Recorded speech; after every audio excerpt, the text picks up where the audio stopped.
KTO Radio présente À haute voix, la lecture intégrale des œuvres spirituelles majeures. Aujourd'hui, Charles de Foucault de René Bazin.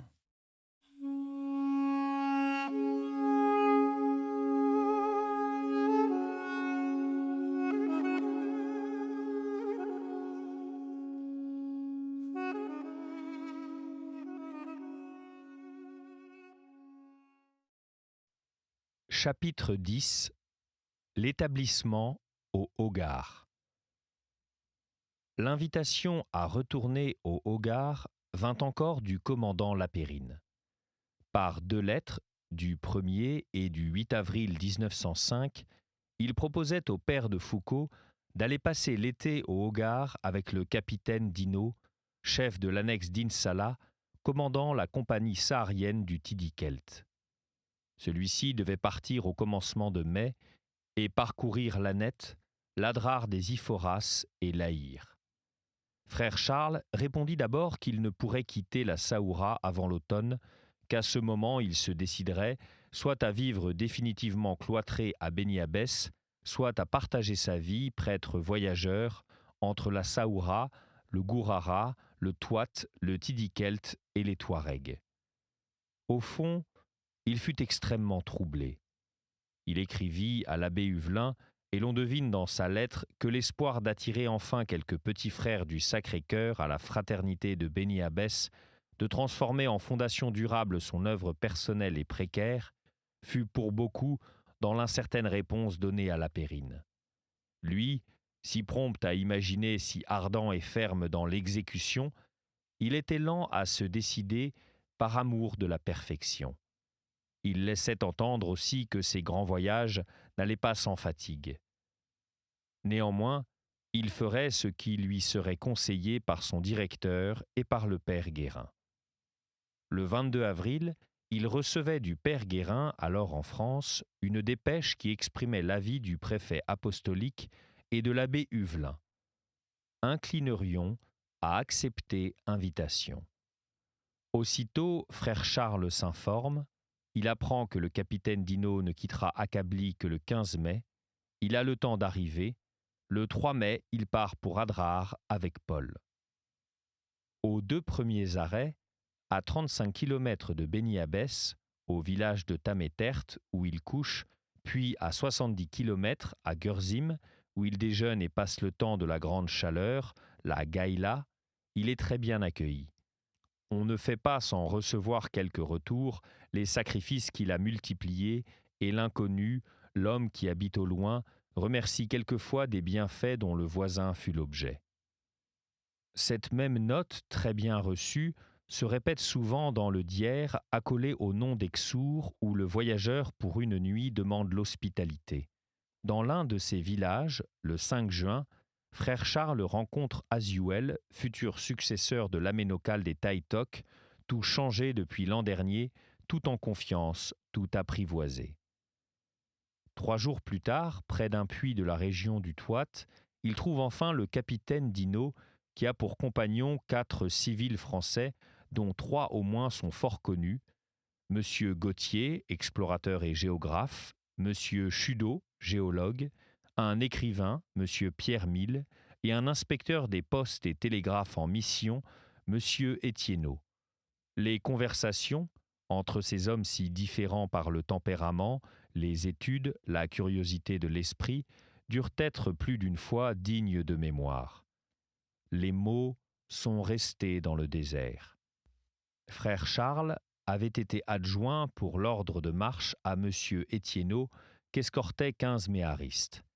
Mais on le trouvait souvent ailleurs, à l'écart selon le précepte qu'il avait formulé lui-même, faisant route à pied, la tête penchée, gardant le silence afin de mieux tenir son âme en paix. « Pauvre cher père de Foucault, me disait Pierre Mille, je crois que nous avions tous reconnu ce qu'il valait. C'était un homme admirable et un saint, teinté, si vous le voulez, d'orientalité. Nous l'aimions. Il nous arrivait de sourire de son extraordinaire passion du désert.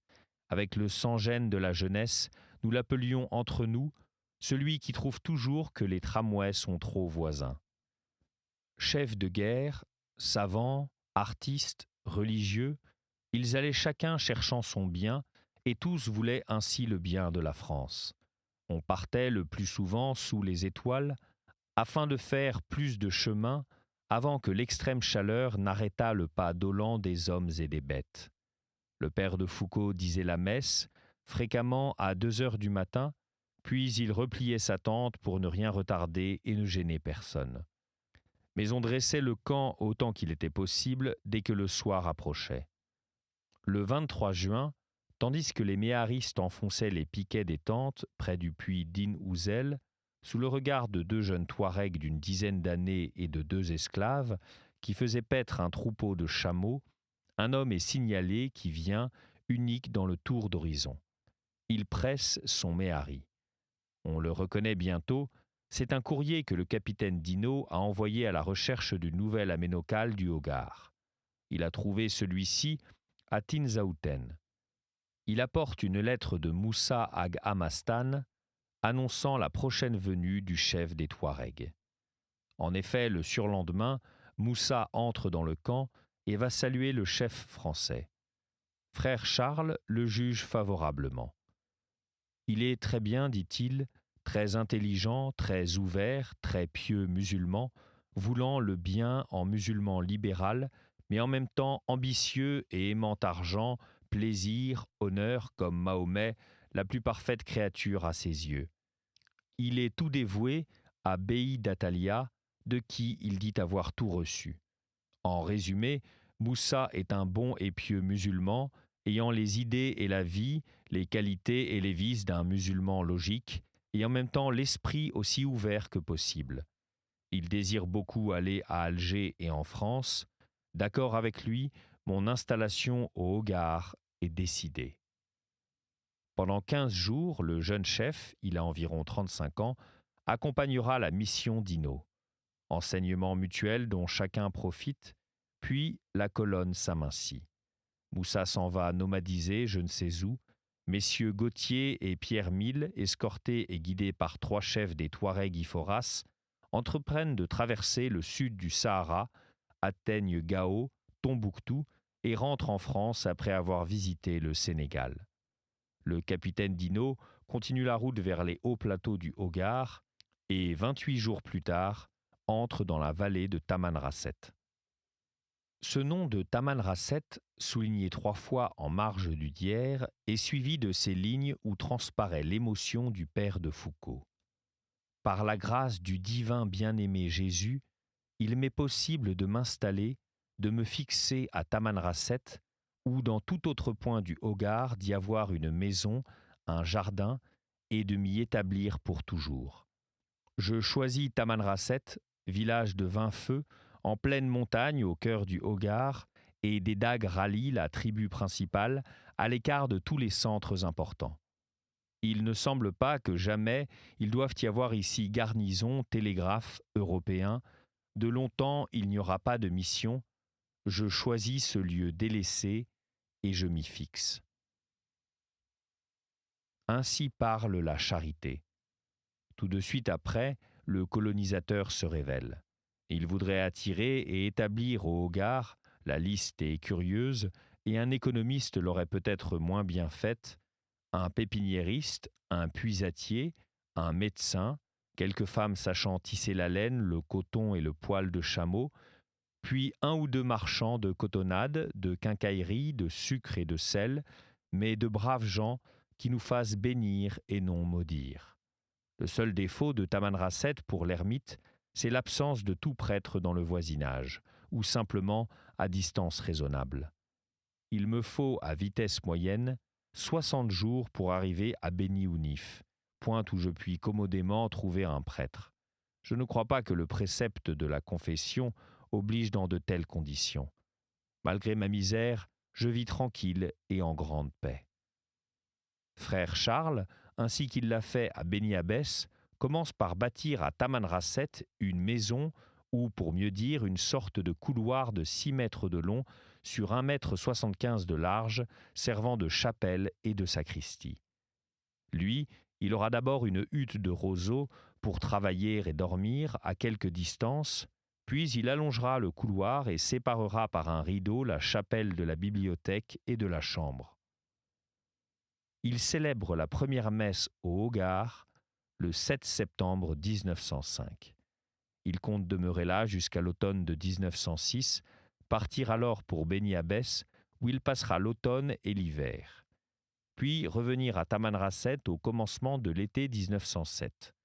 Il se partagera ainsi entre les deux ermitages.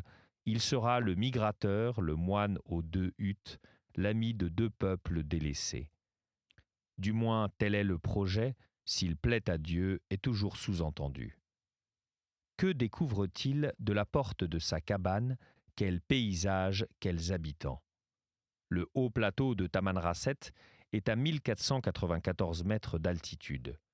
Le lit sec d'un fleuve assez large le traverse, et c'est là seulement, dans la dépression des terres, qu'il y avait quelques essais de culture bien primitifs et mesquins, au temps où Charles de Foucault bâtissait près de la berge, sur la rive gauche, son oratoire et sa hutte. Tout autour, un terrain ondulé, caillouteux, où poussent des touffes d'herbes dures, une touffe tous les 10 mètres, guétaf, salle solacée blanchâtre d'1 mètre de hauteur, rokba d'un vert jaunâtre, un peu moins élevé, 10, espèce de jonc assez semblable à l'alpha, en somme un assez pauvre pâturage à chameaux. La teinte fanée de ces feuillages ne repose pas la vue et n'a point de joie en elle. La beauté de la vallée, sa grandeur, lui vient de son cadre de montagne. Car au nord, à 4 ou 5 kilomètres de l'Ermitage, se lève le massif de la Koudiate, dominé par le pic Ilaman, haut de 3000 mètres, montagne rocheuse, entassée, nue, que le soleil colore, et surtout vers le soir, de teinte de pourpre ardente ou de pourpre violette, que ni brume ni poussière n'atténue au passage.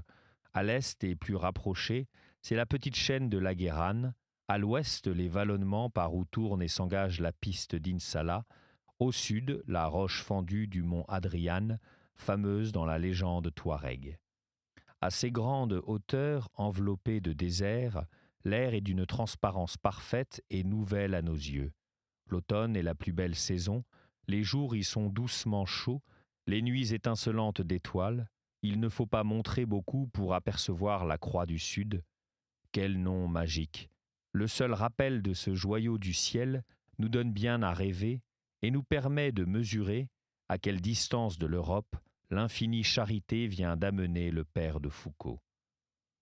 Il est là, sur le seuil de sa cabane, vêtu de sa robe blanche qui porte un cœur rouge et une croix à l'endroit de la poitrine. S'il regarde de nouveau dans la plaine, il n'y verra qu'un seul arbre, un étel, une sorte de tamari énorme et rond, poussé dans le lit de l'oued. À l'ombre de cette unique verdure, il a suspendu ses baromètres et ses thermomètres, sauf le grand baromètre à mercure de 1,50 m de haut, qu'il a eu tant de peine à faire transporter à dos de chameau et qu'il a accroché dans l'ermitage. Un seul arbre et pas une maison à cette époque. Quelques éribas seulement, des huttes de roseaux pareilles à la sienne, à demi cachées dans le lit de l'oued de Tamanrasset, et où vivent des haratins cultivant un peu d'orge, des carottes et des piments rouges.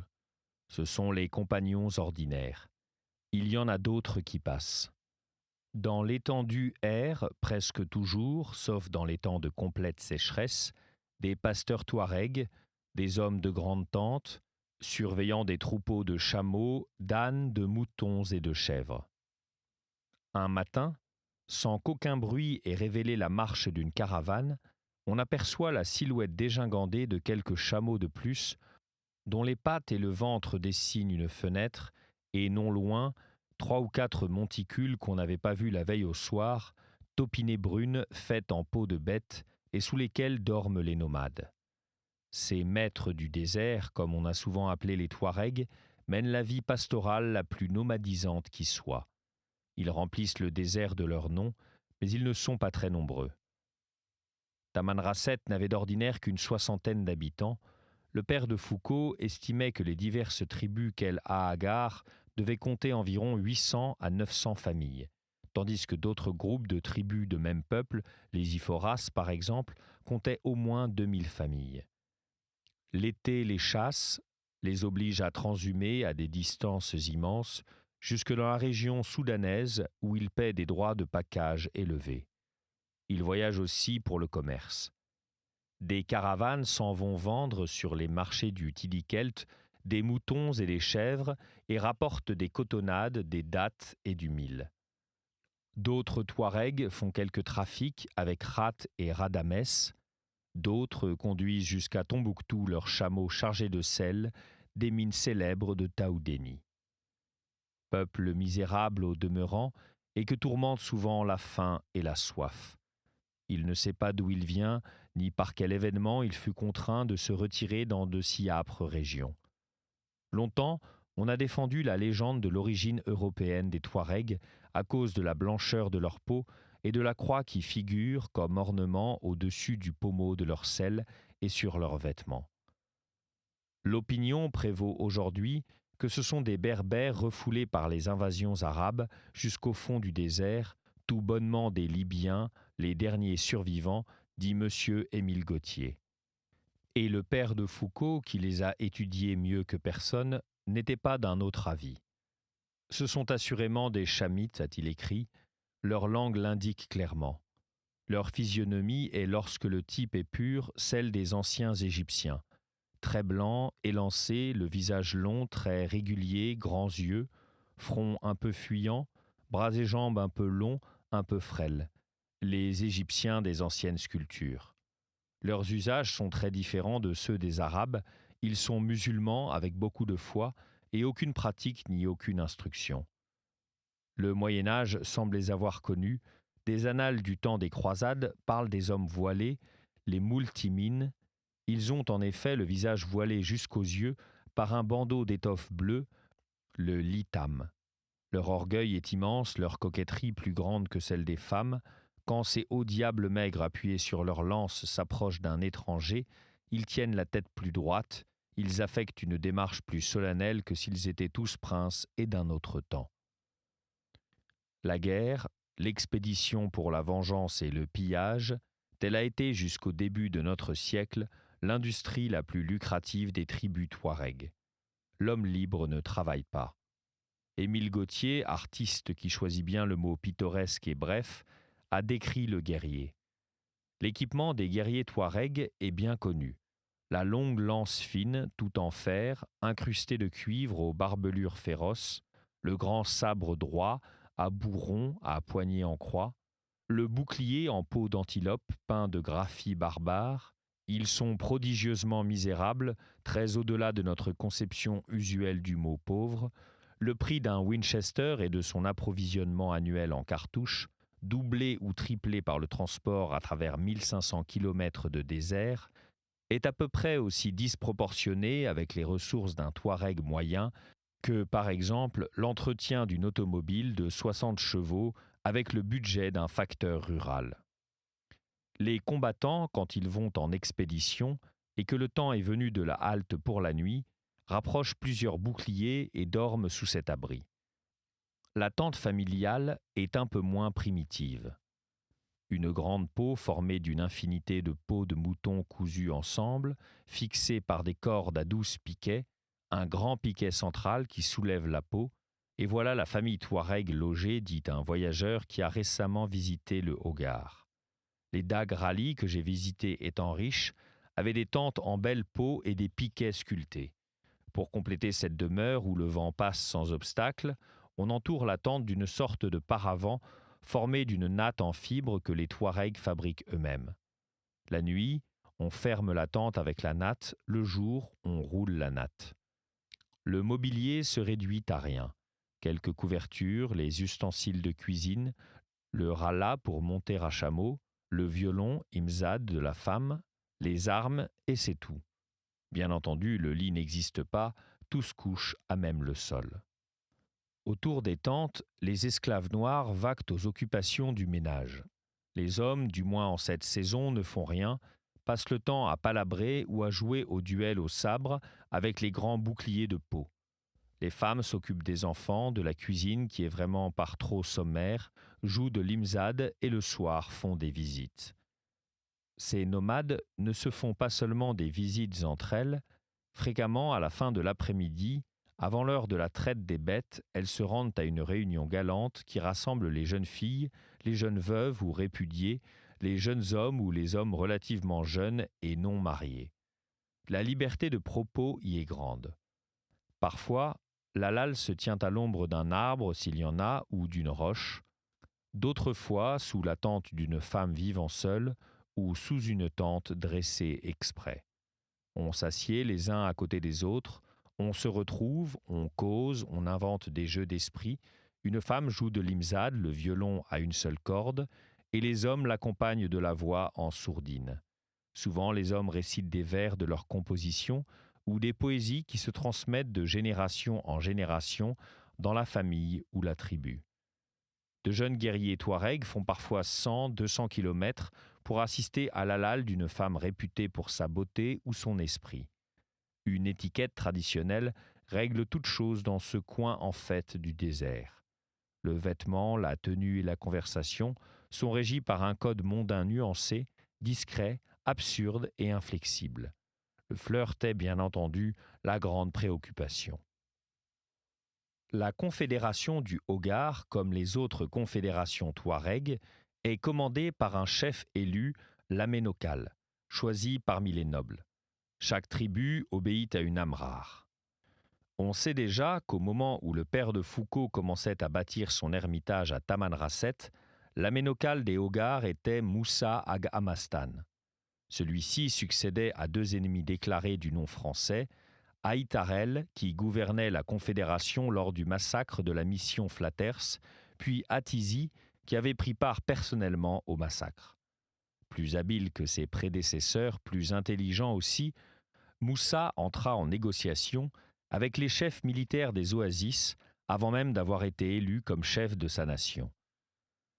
Au début de 1904, il concluait un traité d'amitié avec les Français à Insala, se faisait reconnaître chef des Touaregs Hogars et, suprême adresse d'un chef de bande, obtenait le pardon de la France pour l'ancien aménocal devenu impopulaire, Atizi, qui s'était retiré vers le sud-est chez les Touaregs Asdjer.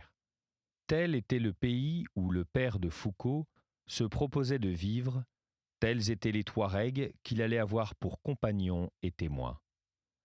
Il pouvait encore se dédire et remonter vers le nord. Cela lui fut proposé. Le capitaine Dino, qui avait poursuivi sa route et parcouru la région dans l'Aïr, repassa au bout de 5 semaines à Tamanrasset le 15 octobre 1905. Il s'informa des dispositions de l'ermite, elles n'avaient pas changé.